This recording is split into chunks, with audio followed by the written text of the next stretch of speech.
होने का आतंक।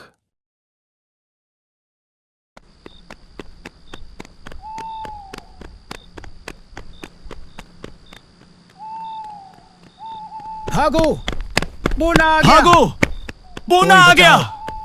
भागो रे, बोना आ गया।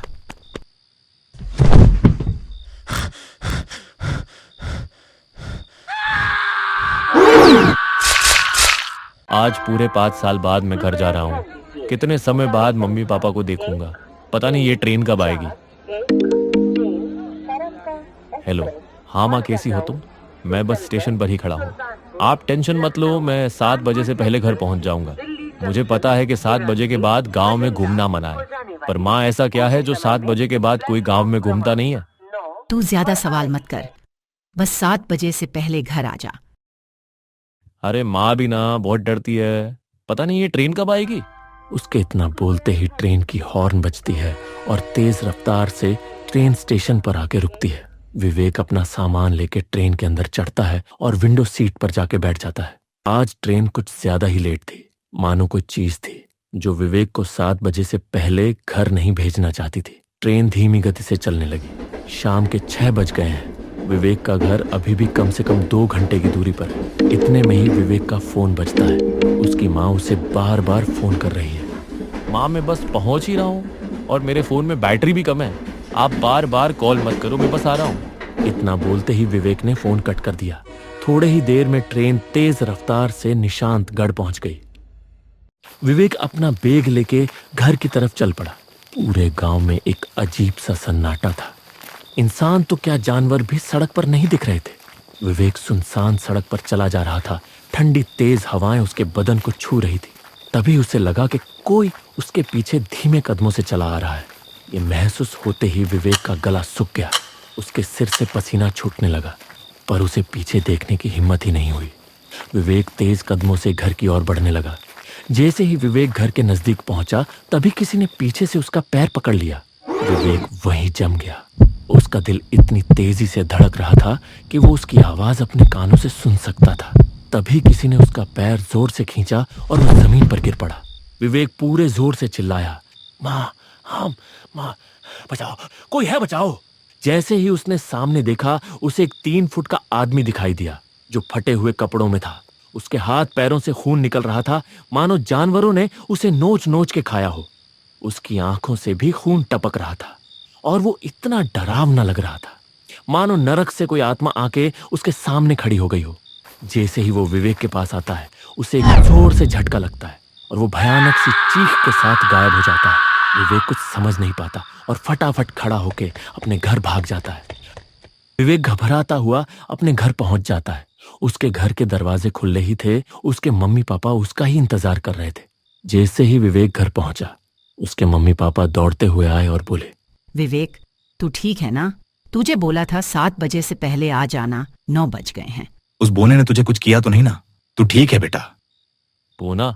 कौन है वो बोना और क्यों पूरा गांव सुना पड़ा है? अब तो बताओ मुझे, माँ, क्या हो रहा है यहाँ? अभी भी जब मैं आ रहा था, मुझे एक डरावनी आत्मा ने पकड़ लिया था, पर जैसे ही उसने मुझे छुआ, उसको झटका लगा और वो गायब हो गया। कुछ तो बताओ पापा, क्या हो रहा है यहाँ? कौन है ये बोना? तुझे तो पता ही है, हमारे गांव में पांडू रहता था। हाँ, पांडू मेरा दोस्त है। और रहता था का क्या मतलब है? कहाँ गया वो? जब भी मैं आपसे पूछता था तो आप बोलते थे वो ठीक है। मैंने तुझसे झूठ बोला था। पांडू को मरे हुए 4 साल हो गए हैं। क्या? ये बात सुनते ही मानो उसे एक झटका लगा। हाँ बेटा, इतनी दर्दनाक मौत तो भगवान किसी को ना दे। दर्दनाक मौत? तुझे तो पता ही बेटा, वो बोना था, इसीलिए आए दिन कोई ना कोई उसका मजाक उड़ाता रहता था। एक दिन कालू ने, जमींदार का बेटा कालू? पर पांडू तो उसके वही काम किया करता था ना। बेटा तुझे तो पता ही है कालू कितने गुस्से वाला था। आए दिन वो लोगों को मारता पीटता। एक दिन कालू ने उसे अपनी मालिश करने बुलाया। जब पांडू वहां गया तो कालू अपने दोस्तों के साथ बैठा था। उसने पांडू को अपने पास बुलाया और बोला, ऐ पांडू, तू आ गया? चल मेरे दोस्तों को नाच के दिखा। मालिक, ये आप क्या बोल रहे हैं? ज्यादा जुबान मत चला बोने, जितना बोला उतना कर, नहीं तो नौकरी से निकाल दूंगा। समझा? फिर भिखारी की तरह घूमता रहेगा पूरे गांव में। मालिक, आप मेरी बेइज्जती कर रहे हैं। पांडू के इतना बोलते ही कालू ने उसे लात मारकर नीचे गिरा दिया और पैर पकड़कर घसीटता हुआ गांव के चौराहे पर ले आया। गुस्से में पांडू को मारने लगा। पांडु रोता बिलखता हुआ अपनी जान की भीख मांग रहा था। उसने पांडु को बहुत मारा, उसके कपड़े फाड़ दिए। इतना करने के बाद भी जब उसका मन नहीं भरा तो उसने अपने कुत्तों को पांडु के ऊपर छोड़ दिया। उन कुत्तों ने पांडु को नोच नोच के खाना शुरू कर दिया। कालू के डर से कोई गांव वाला उसे बचाने नहीं गया। पांडु बिलखता हुआ धीरे धीरे मर गया। उसके बाद उस हैवान ने उसकी लाश को मिट्टी का तेल डाल के जला दिया। बेचारा पांडु, क्या गलती थी उसकी? बस क्योंकि वो बोना और गरीब था। हाँ बेटा, उस दिन के बाद गांव में अजीब सी घटनाएं होने लगीं। 7 बजे के बाद गांव में डर सा फैल जाता था। कोई भी बाहर निकलता तो उसे किसी के रोने की, चिल्लाने की आवाज आती थी। फिर कुछ दिनों बाद रात में जो भी बाहर निकलता उसकी मौत हो जाती। लोगों को पांडु की आत्मा दिखने लगी। कुछ दिन बाद कालू की भी लाश कुएं से मिली, बिल्कुल फटी सड़ी हालत में। तब से सबने 7 बजे के बाद बाहर निकलना बंद कर दिया। पांडु किसी को भी नहीं छोड़ता। पर तू बच गया, भगवान का लाख लाख शुक्र है। हाँ माँ, क्योंकि मेरे गले में ये रुद्राक्ष की माला है। मुझे पांडु को मुक्ति दिलानी ही होगी, पर कैसे? बेटा, बगल के गांव में एक बहुत ज्ञानी महाराज रहते हैं। उन्होंने उपाय बताया है, पर वो बहुत खतरनाक है। पांडु को मुक्ति दिलाने के लिए मैं जो हो सके करूंगा। आधी रात को विवेक अपने घर से निकलता है और गांव के चौराहे पर आके खड़ा हो जाता है। कुछ ही मिनटों में ठंडी हवाएं चलने लगती हैं।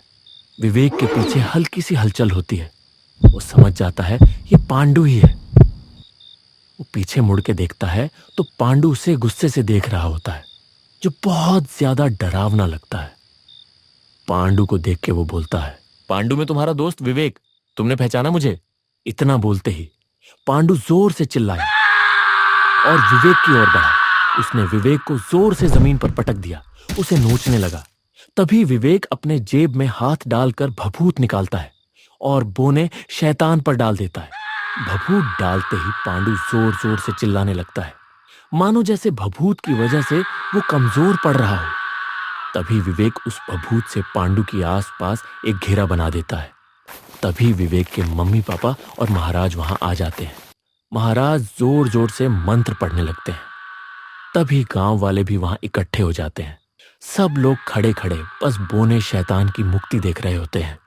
तभी विवेक बोलता है, पांडु, पूरे गांव की तरफ से मैं तुमसे माफी मांगता हूं। प्लीज तू चला जा, इस प्रेत योनि को छोड़ दे। ये सुनते ही पांडु शांत हो जाता है और अपने इंसानी रूप में आ जाता है। वो विवेक के सामने देख के रोता है और बोलता है, विवेक, मैं तो बस जीना चाहता था। क्या गलती थी मेरी जो मैं इतनी बुरी मौत मरा? नहीं पांडु, तुम्हारी ऊंचाई कम थी, इसमें तुम्हारी कोई गलती नहीं थी। ये दुनिया ही ऐसी है। मैं तुम्हें कभी नहीं भूलूंगा दोस्त। विवेक के इतना कहते ही पांडु एक प्यारी सी मुस्कान के साथ गायब हो जाता है। अगर आप भी कभी किसी बोने इंसान का मजाक उड़ाते हैं तो सावधान हो जाइए। तंत्रवाद पर कहीं अगली कहानी आपकी तो नहीं। अगर आपको इस कहानी ने डरा दिया तो लाइक जरूर करें और सब्सक्राइब करें तंत्रवाद टेल्स को, क्योंकि सोचिए कितनी और ऐसी कहानियां छुपी है जो अभी आप तक नहीं पहुंची। और याद रखिए, हर कहानी एक रहस्य से बंधी है।